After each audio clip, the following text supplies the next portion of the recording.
Boa tarde. Quero apresentar aqui minha jabuticabeira plantada em vaso.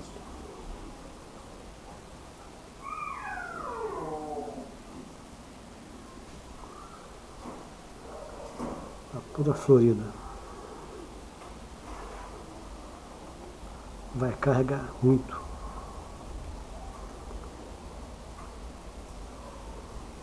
Observem só. E ela não está no sol, não. Meia sombra.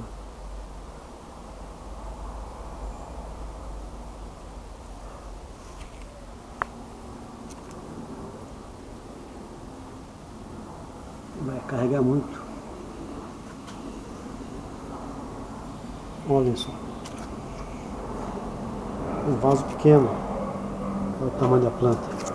Mais ou menos 80 litros.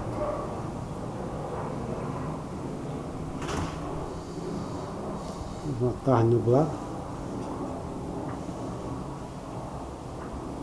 Ela já carregou outras vezes.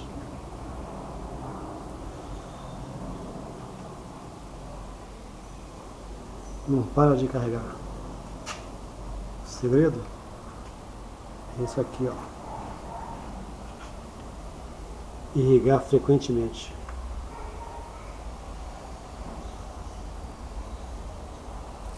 Adubar e irrigar. Irrigação principalmente. A jabuticabeira gosta muito de água, sol. Dizem que cabeça no sol, pé na água. Fazendo isso, mesmo no vaso, você consegue ter uma objeto bem carregada.